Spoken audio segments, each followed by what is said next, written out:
Welcome back to Tanya in 5. The last few days we've been studying chapter 16.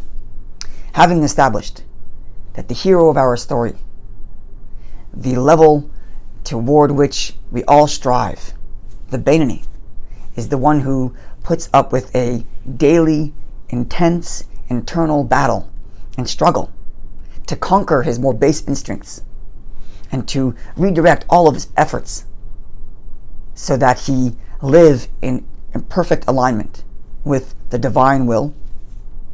And having touched upon this idea that because the Beinoni is invested in such a intense personal struggle that he requires lots of inspiration.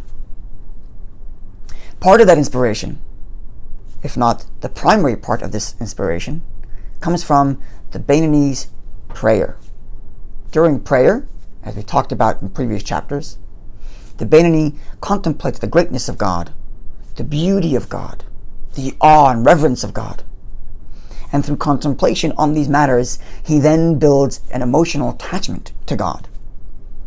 And even if this emotional attachment isn't fully felt intensely after prayer, nonetheless, that attachment is the motivating factor during the rest of his day so that he can put up with this intense internal battle and struggle. Now in chapter 16, the Alter Rebbe addresses a very serious issue. What does somebody do if they learnt about the greatness of God, they learnt about the awe, reverence, and beauty of God, and they spent the time during prayer to think about it and contemplate it, consider it, as described in previous chapters.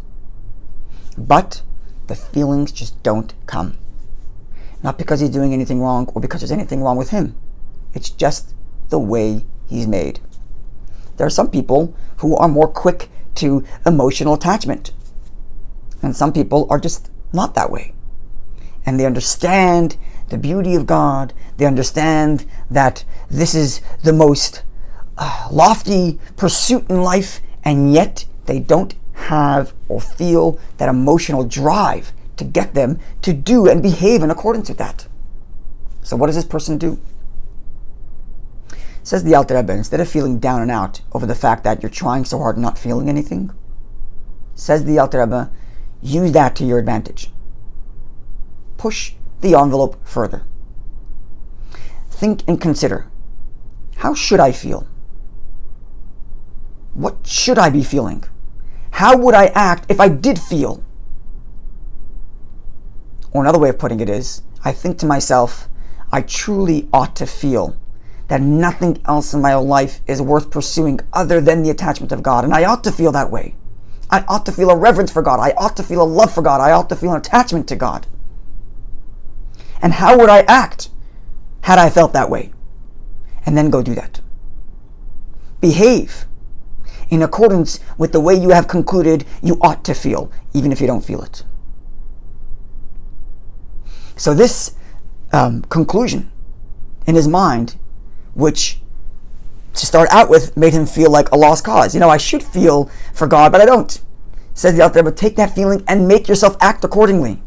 I should feel for God, and therefore I'm going to act for him even if I don't feel for it, because I know I should. Now, as far as the fact that I'm lacking feeling, don't worry about that. That's God's business, and God will treat those actions as if you've done it with all the emotional attachment. You do your part, and your part is to consider and think, I ought to feel attached to God, and therefore I'm going to act as if I felt attached to God. And God himself will take care of the rest. The takeaway from all of this is very clear. Don't beat yourself up over the fact that you don't feel for God. Don't give up on yourself. Oh, I know I should be a better person, but I don't feel motivated enough to be a better person. Don't do that. Take those thoughts which say, I know I should be a better person, and push those thoughts to its limits.